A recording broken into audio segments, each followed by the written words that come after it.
Good morning, everybody. Welcome to Monday.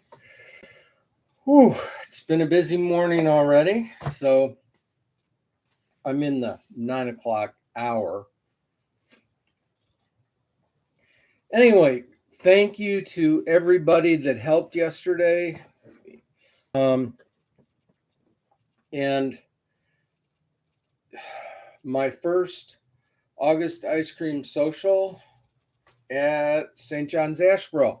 And I won this cool shirt. Um, Apparently, he's the new quarterback for the Panthers. How did I do it? Team effort. Uh, the fastest group to wiggle through a hula hoop. Thank God there was no video, but I was the anchor. It's all in the hips. Anywho, a lot of good home ice cream was consumed by everyone. And I want to thank those people that in particular took care of the sugar-free needs. And the candy, the bacon topping was awesome. Thank you, Mr. Dennis. All right, so everybody jumped in. We had a lot of visitors. It was a great day.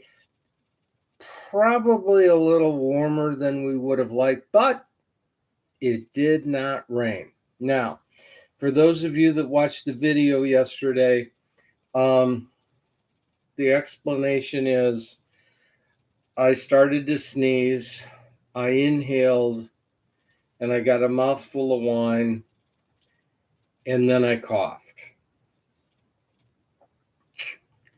So, yeah, it sort of looked like a walrus coming on shore. I want to thank Miss Gidget for getting the wine stains out of my brand new first time wearing robe after Denise had spent most of an hour or so ironing it. Yeah, I'm just glad she wasn't there to see it. So, anywho, it was a great day. I got a pristinely white robe back, and apparently a good time was had by most everybody. Daily text is available now from Ground Up Grace Ministries, okay, for 2025. I don't know. Oh, yeah, great. I understand they're giving me a snorkel to wear to do communion next week, Miss Gail. So, if you're interested in this as part of this, let me know, okay? Because I haven't decided yet. I do realize that this year I've put you through the ringer, and instead of just doing one thing, I've done way too much. So if you want a rerun or something different, let me know. If y'all want this, we'll order some for St. John's, or we'll let everybody get their own from Ground Up Grace. But if we put together a group order, we do get a bundle discount. Okay. All right. Enough of a commercial is done now. Today, Monday the 5th. Isaiah 52:12. The Lord will go before you, and the God of Israel will be your rear guard.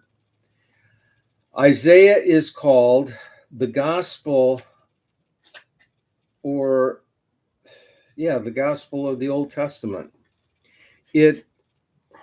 Isaiah had some of the biggest number of prophecies of anybody in the Old Testament.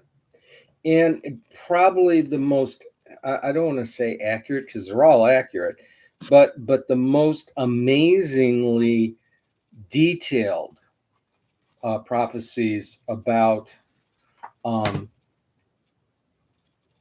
Messiah, to the point that it made post-resurrection Jews very squirrely. Okay, and to this day, there's a lot of them that just don't even buy into Isaiah, even though he's a major prophet for both the Jews and the Christians.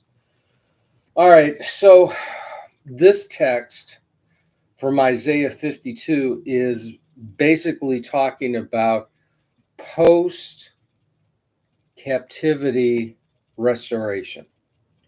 Okay?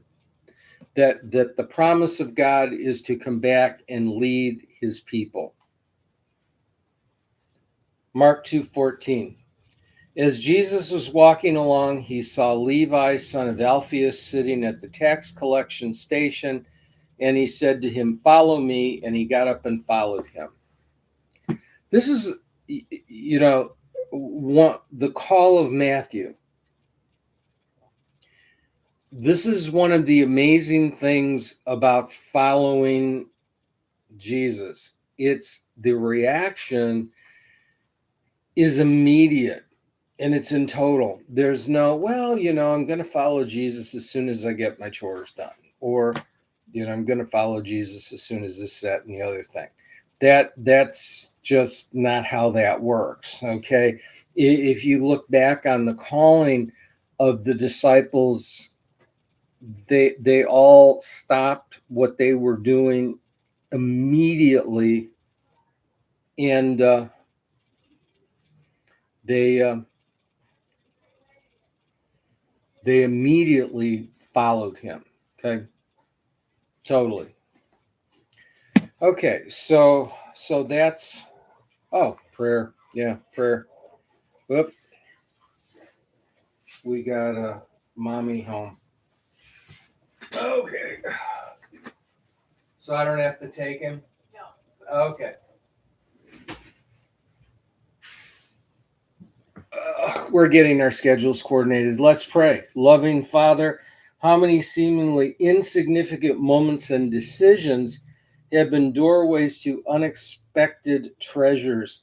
I thank and praise you for this odd and wondrous gift of life with all its surprises.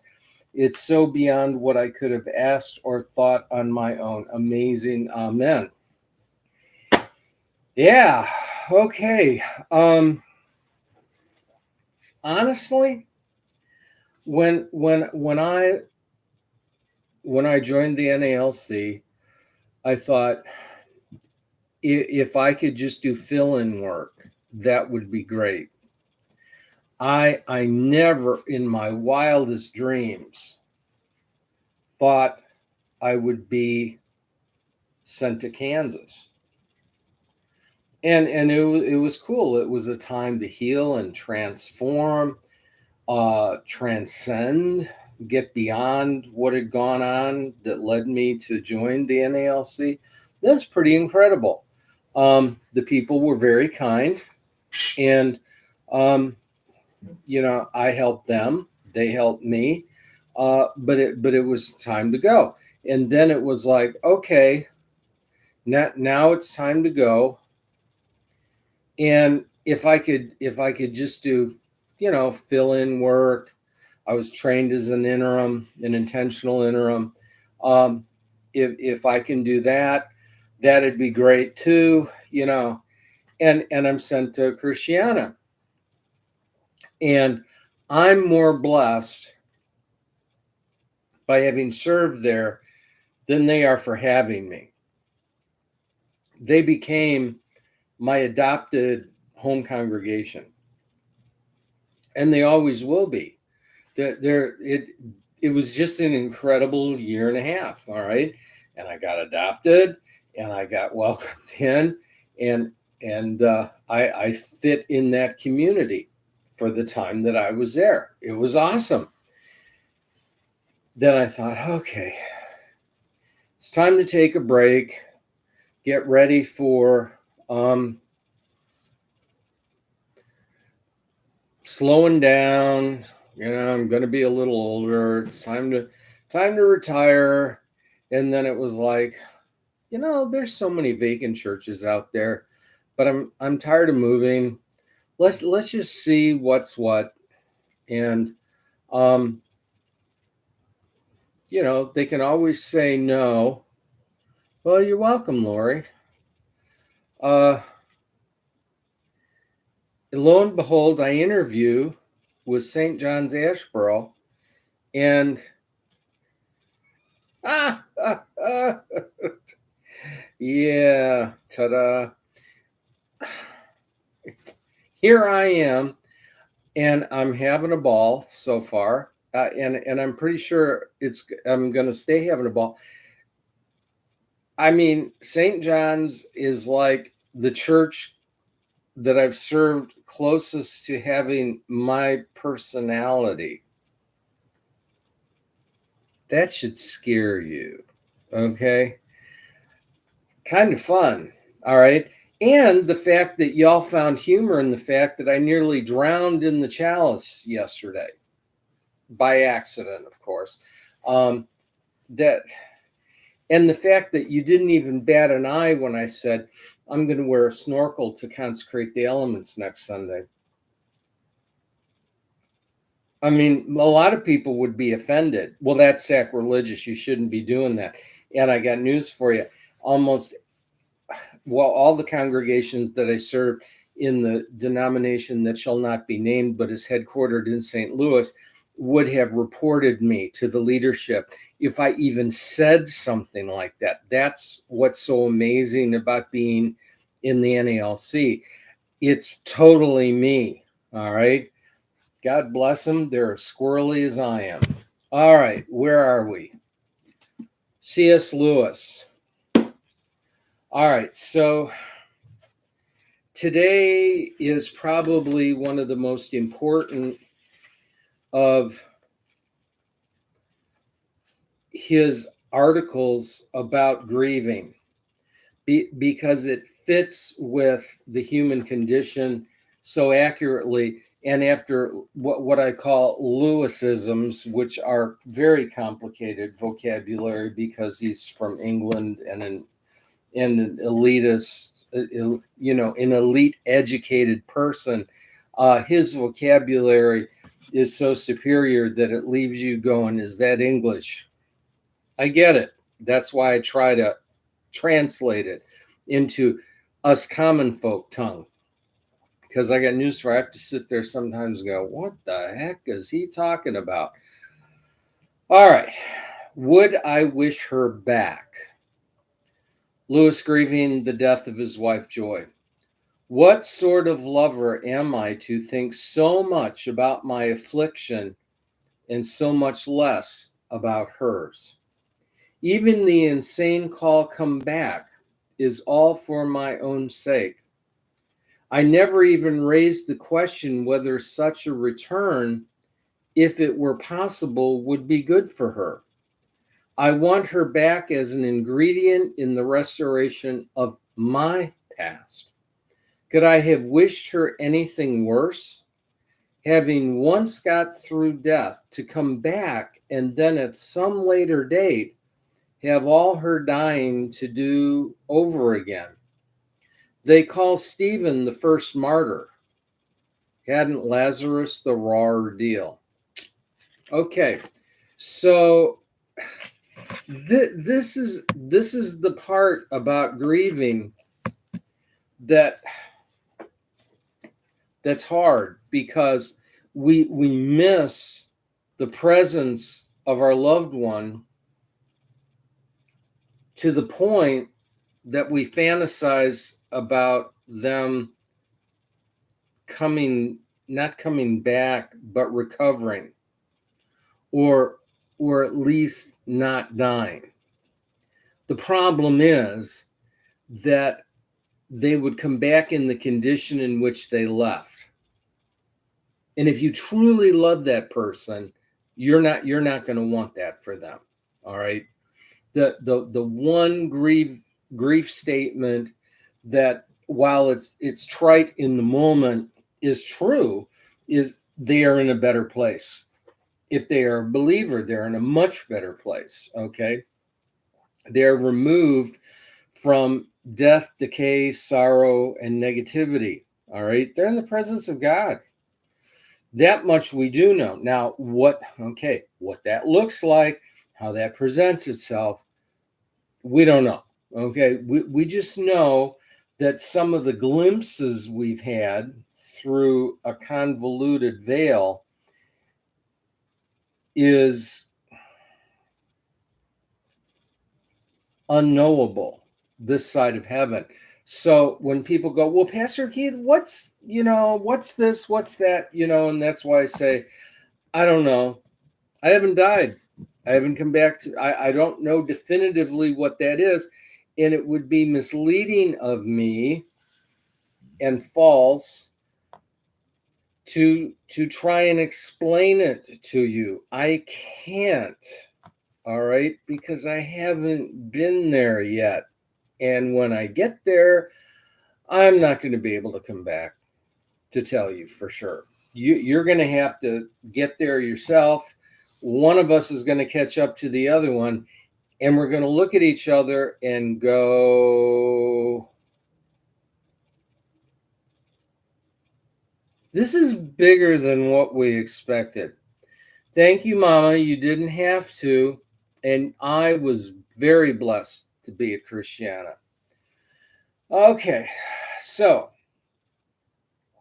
grief is still grief. There's still loss. But I like how Lewis put it. We start the real person that we experience. We start putting their life and their personality in context of our perceptions. All right. I look at this with my daughter. She could be a real handful at times. She was a fully functioning, full range human being. She could be the smart aleck. She could be a totally, she and I had very similar personalities. God bless her. And so, we could really go at it. And I remember all that, but I put it in context of something that may not be realistic. Now, I also remember her for being bright, funny, and extremely beautiful. And, a lot of potential as a human being. But how do I put this? When in practical matters, she always went to Denise. All right. So that should tell you something.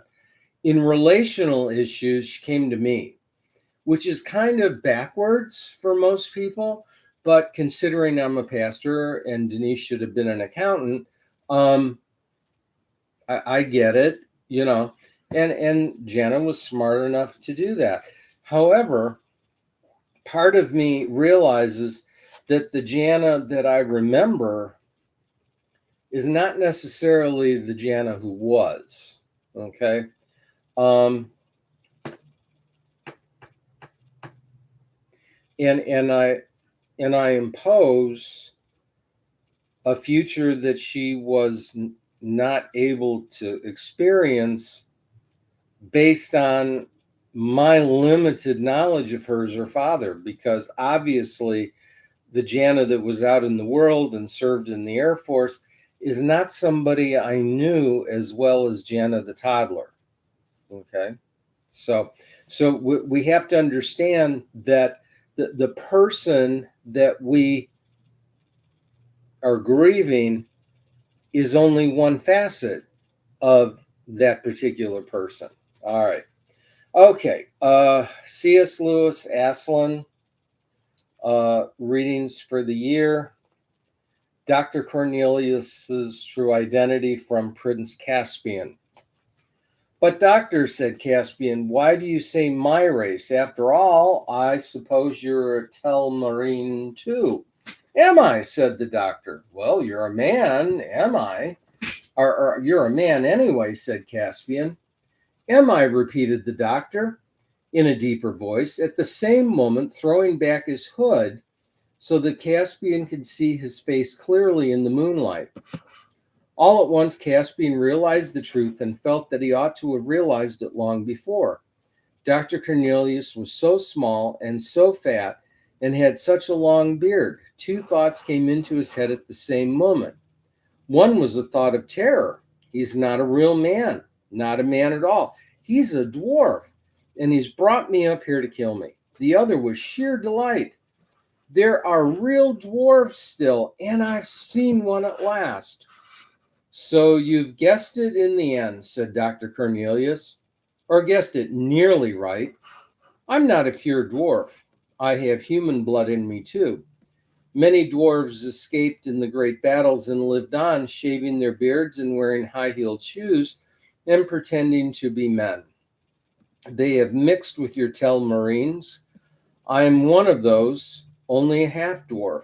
And if any of my kindred, the true dwarves, are still alive anywhere in the world, doubtless they would despise me and call me a traitor. But never in all these years have we forgotten our own people and all the other happy creatures of Narnia and the long lost days of freedom. Okay. Why would a true dwarf hate Dr. Cornelius? Okay.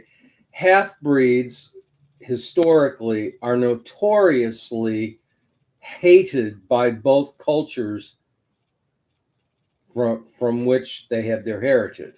Okay. That there's something about humanity in our brokenness that we make a very big deal about purity. What either culturally, ethnically, physically, traditionally, whatever. Okay. And the thing of it is, very, very few people are what we would call pure bloods. Okay. Especially in the Caucasian field. For those of you that have limited, white people. Okay. It seems as though a lot of Caucasian types come from a heritage where there was not what we would call selective breeding.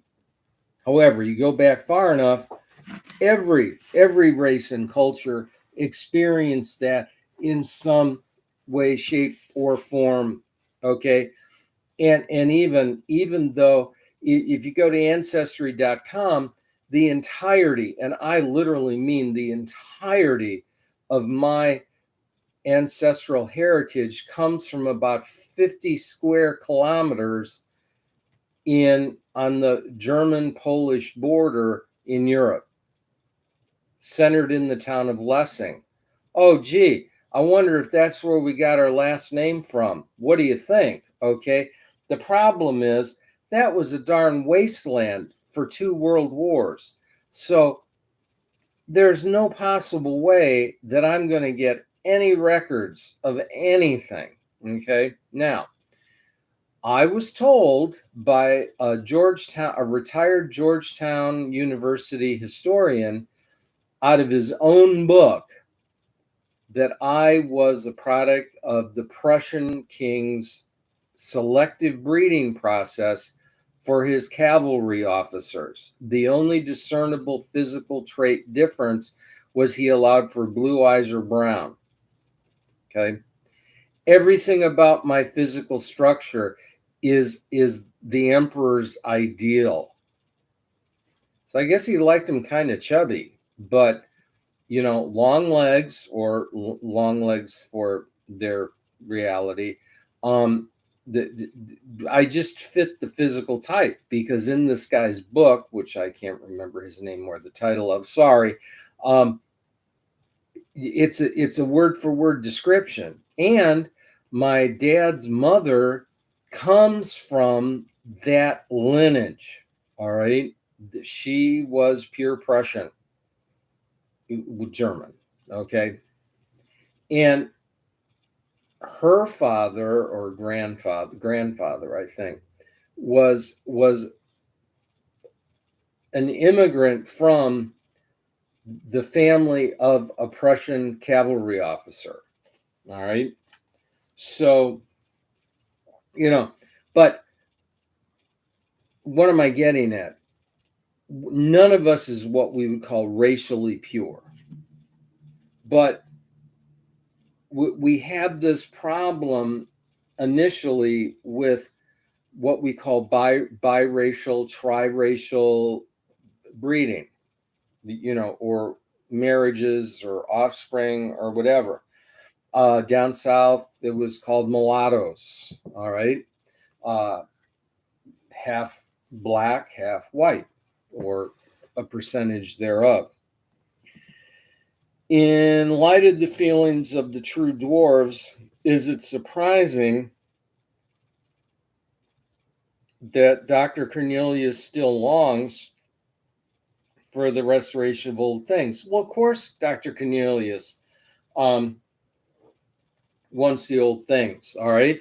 But he's going to be considered a second-class citizen. But he views this from a nostalgic eye, okay? That he sees that as some sort of golden age, whereas with him being what he is, he's not part of that, and it bothers him. Okay, I've gone way long today. I am so sorry. Anyway, let's pray. Jesus, I live this day for you. Please guide, protect, and help me to love others as you love me. Yahoo! Everybody have a great day and a wonderful week. Bye.